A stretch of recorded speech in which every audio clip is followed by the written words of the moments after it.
Should we have a little talk?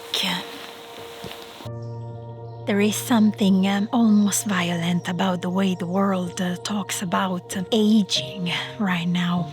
Menopause, andropause, hormones collapsing, skin changing, energy shifting. It is spoken about like a malfunction, as if the body has betrayed a contract. Up here in the north, winter is not called a malfunction. It is called a season, and no one expects July in January. Today, I would love to approach this topic differently, not as decline, not as empowerment theater either, but as a transfer of heat. When reindeer age, their antlers grow differently. The velvet thickens, the structure changes. They are not trying to impress anyone. They know the routes, they remember the eyes. Younger ones may run faster, the older ones remember where not to step. Aging is not about losing power, it's about relocating it. In old coastal communities, elders were not asked to lift the heaviest nets, they were asked where to cast them. There is a huge difference, but we live in a culture that worships visible heat. Youth has visible heat, so does fertility. Muscle has visible heat, desirability has visible heat. Midlife heat is internal, and that unsettles people because the world is kinder to visible heat and harsher when it cannot see you burn. Menopause is often described like something is being taken, a door closing, hormones thinning, desire shifting, sleep distracted. But what I see is not emptiness, is filtration. I see the body becoming almost selective. It is almost as if the body starts refusing noise. Tolerance for nonsense drops, tolerance for self-betrayal drops, tolerance for being small drops.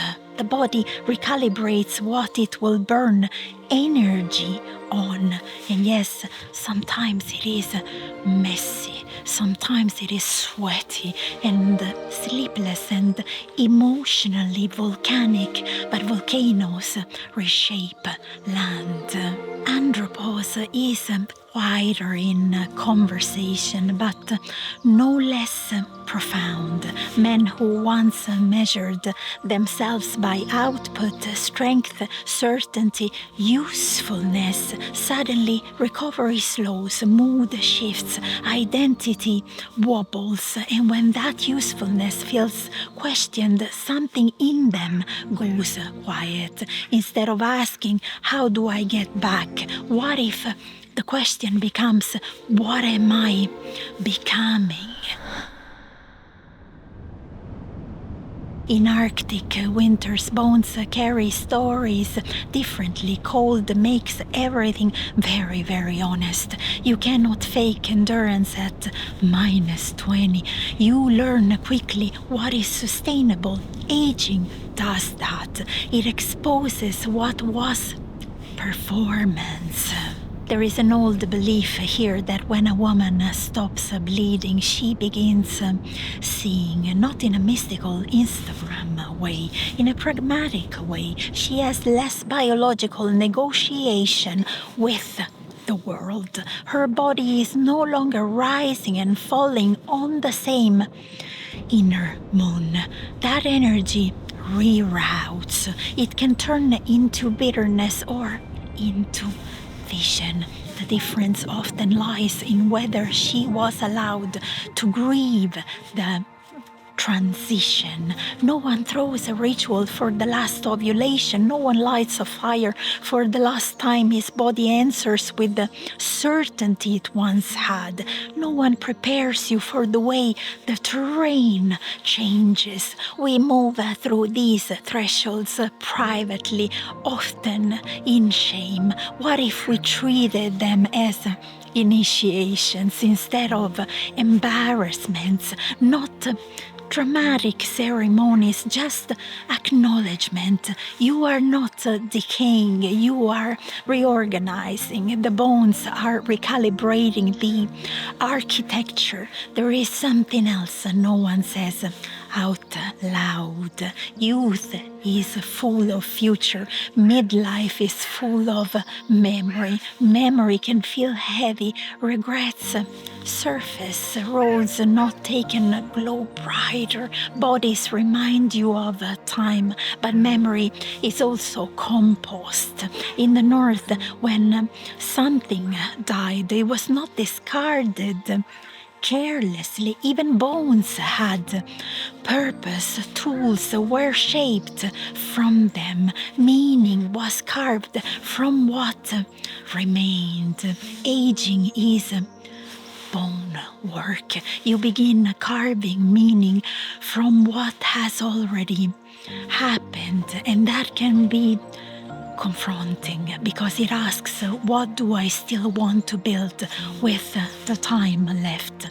Not in panic, in clarity. Hormonal shifts are not just biological events, they are boundary events. The body says the old rhythm has finished its song.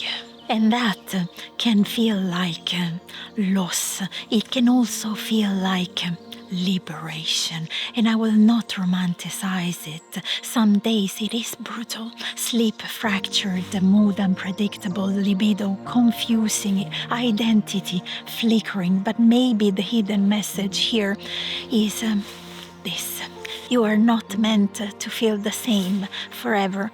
The culture sells sameness as success. The North teaches adaptation as wisdom. An elder once told me that aging is when the marrow begins to speak louder than the skin. There is power in that shift. Deep power. Aging, perhaps it is not about loss at all, but about the bones taking back their fire. You are not required to glow the way you did at 20. You may glow differently, or you may not glow at all. You may become steady instead, and steady is extremely underrated. If you're watching this in your 40s, 50s, 60s, I hope you feel seen without being fixed, but accepting that what remains is denser and darker and far harder to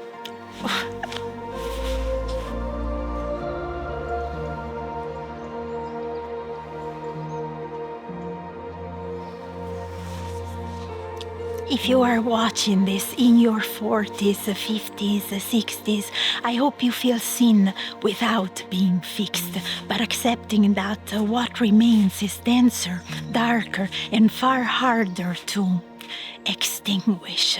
End of transmission.